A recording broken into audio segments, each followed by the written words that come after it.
Hey, want to see how bad a religious academic can do with apologetics? Because they're really not any better than the general riffraff that you see on YouTube. The whole system is laughably ridiculous, and this just caps it off. So stay tuned, because this is pretty pathetic.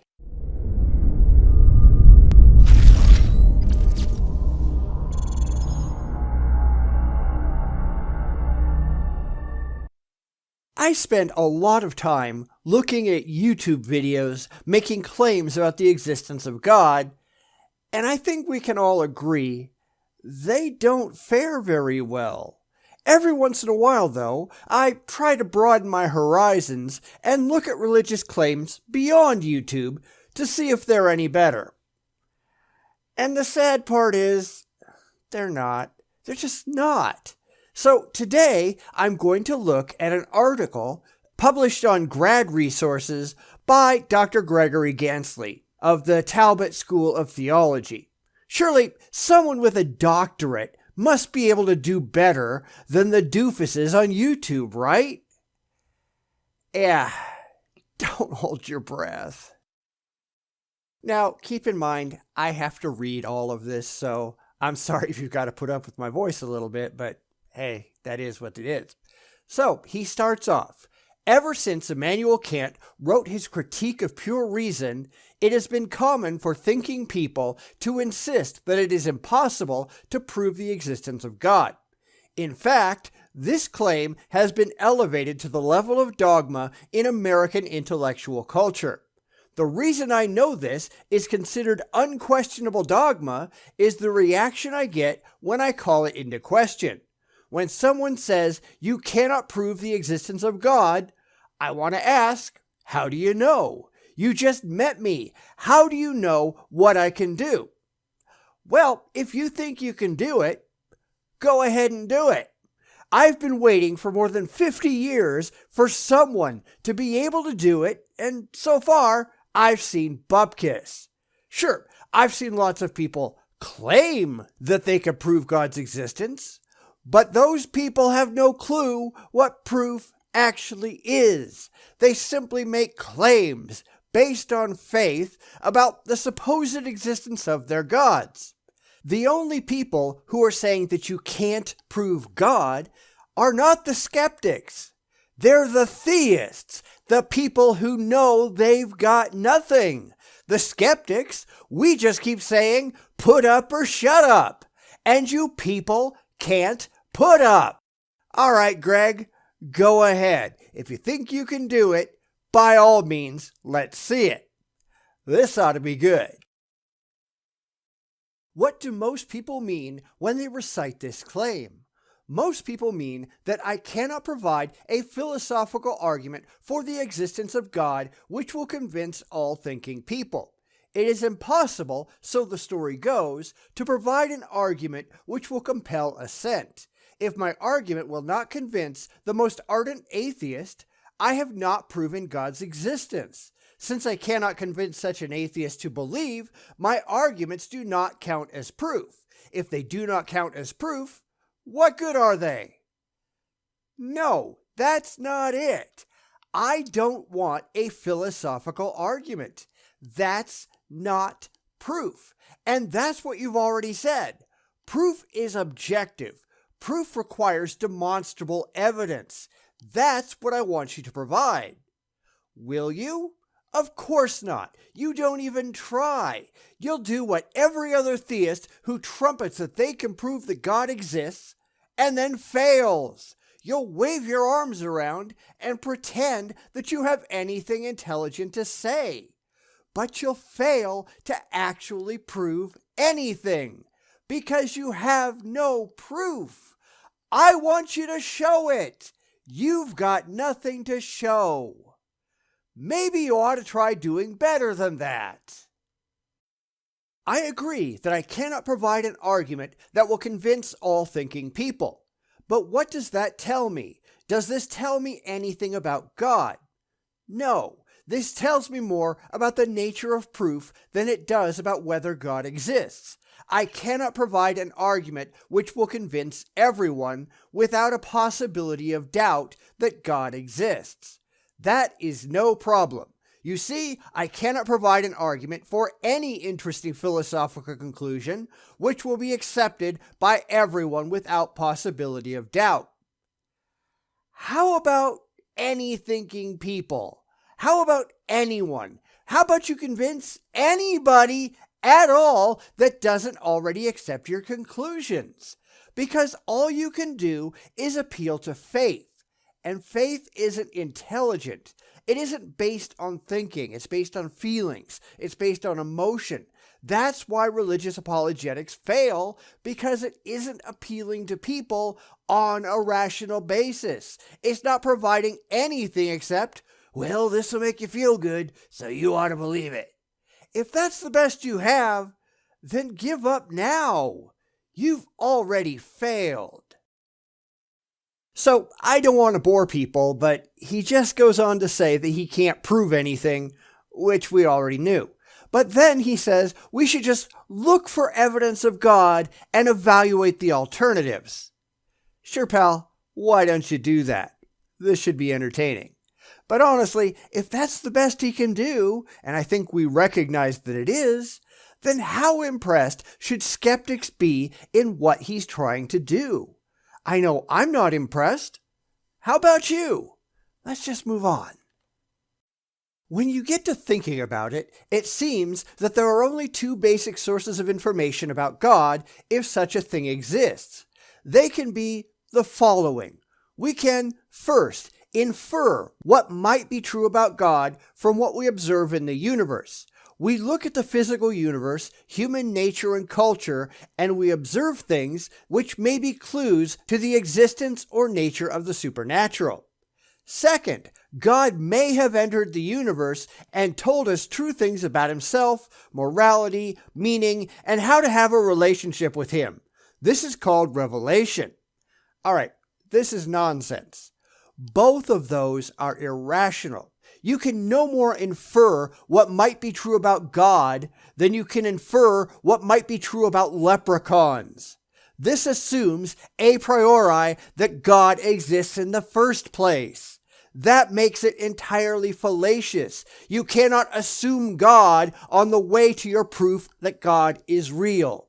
You have not demonstrated that God is real, thus you can't infer anything about God's characteristics. So number one is complete nonsense. Number two is likewise just a bald assertion which cannot be objectively validated. It uses the weasel word may and then immediately assumed that it actually happened. This is logically fallacious on its face.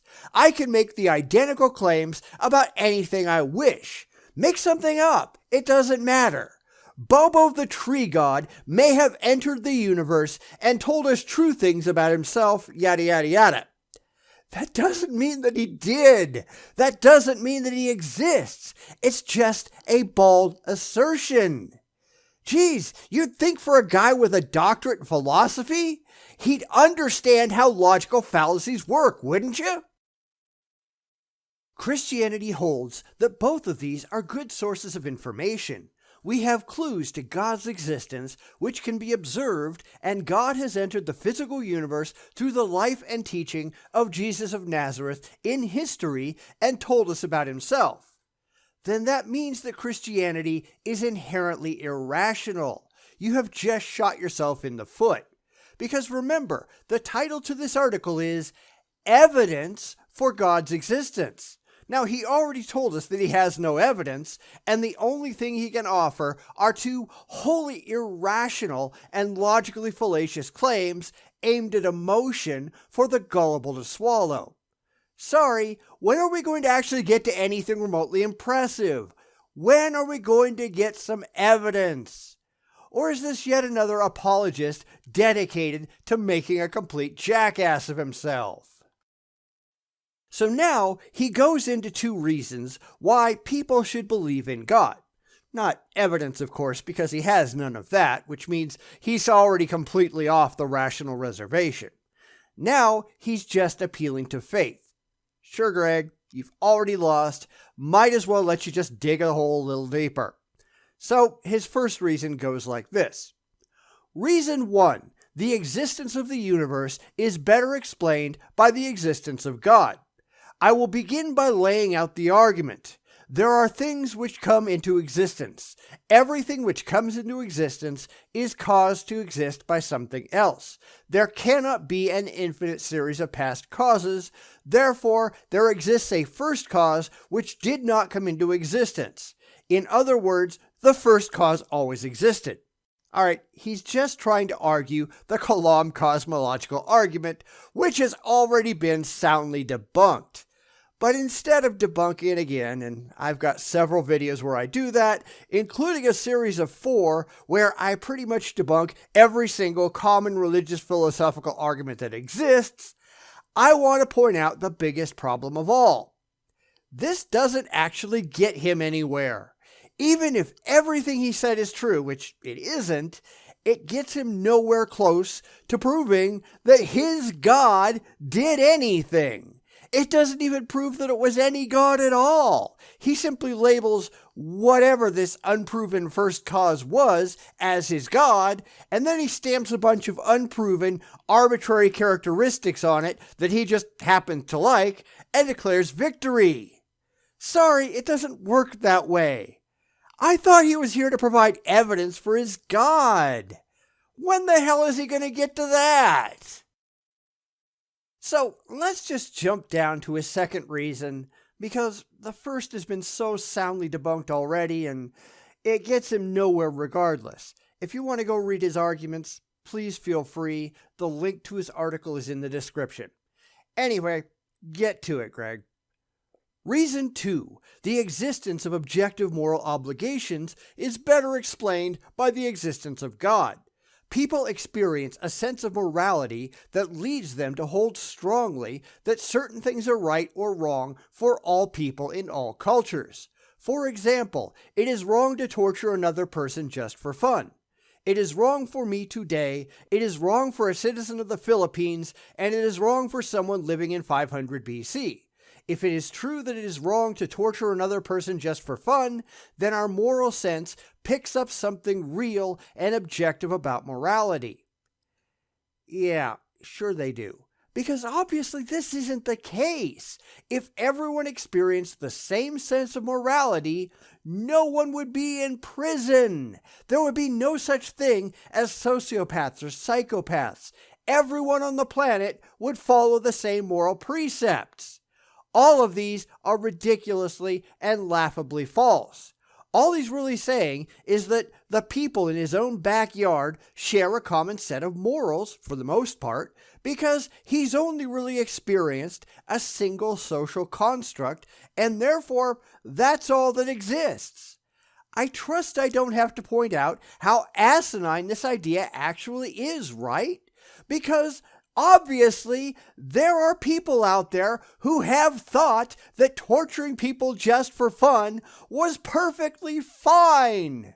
We can point these people out. Holy hell, look at serial killers.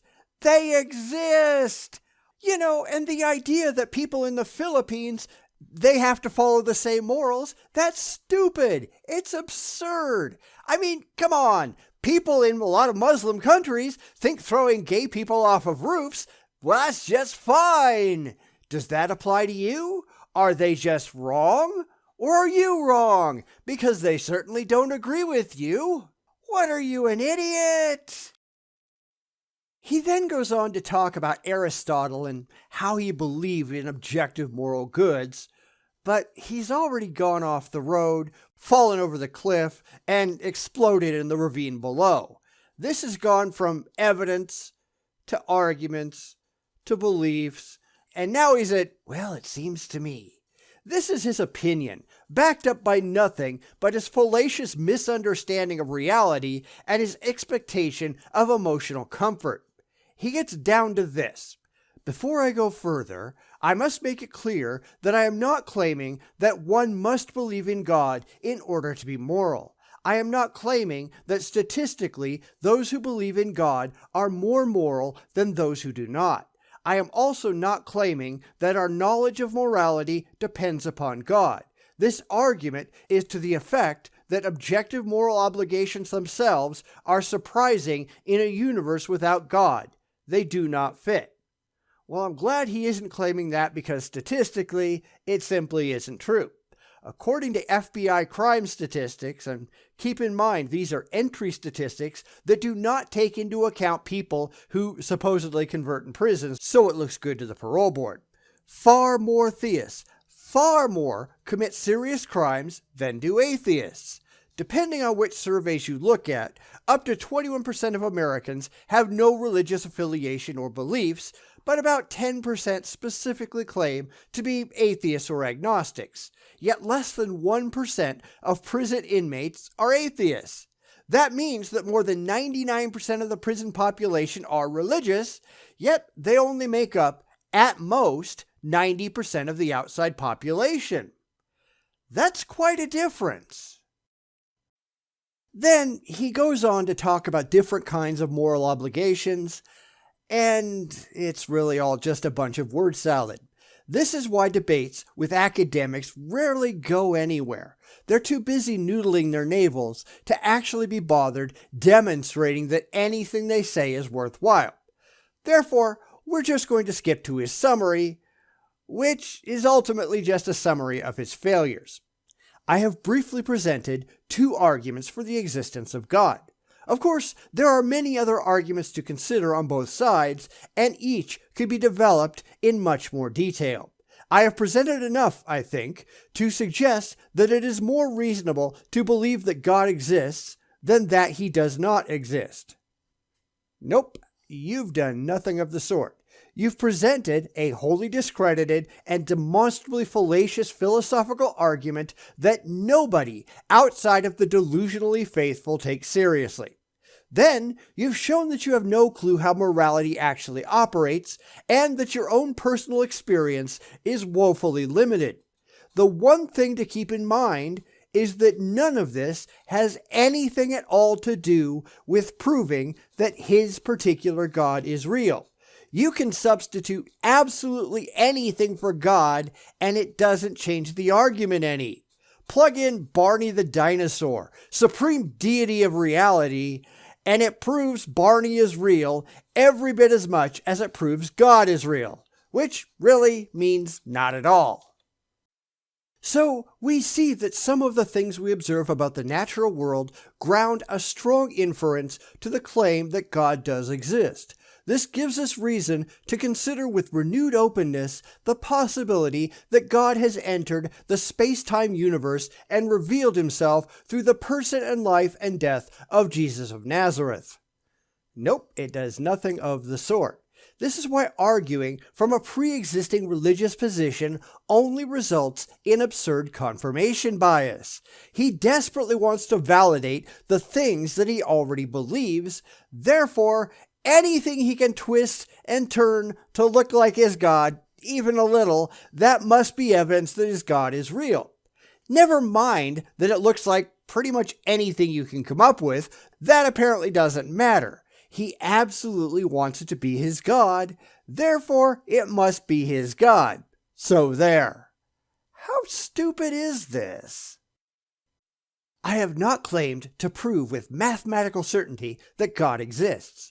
I have, however, provided good reasons to think that he does. If someone wishes to argue successfully that God does not exist, he must first provide an answer for each of my arguments, and second, he must offer arguments that God does not exist. Until he does this, we can conclude that we have good reason to claim that God does exist. Yet none of that is actually true.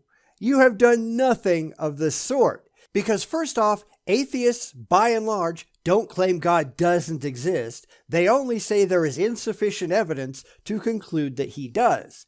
Secondly, you can't prove that Barney the dinosaur doesn't exist. You can't prove that Allah or Vishnu or Krishna or whoever doesn't exist. You have to follow your own damn rules, stupid. Give it a shot. Just because you really wish it was true, that doesn't mean that it is. It doesn't actually mean anything. It just means that you're a gullible loser. He's really accomplished nothing here except making the non-religious and skeptical roll their eyes as one more theist goes completely off the rails into faith-based irrationality.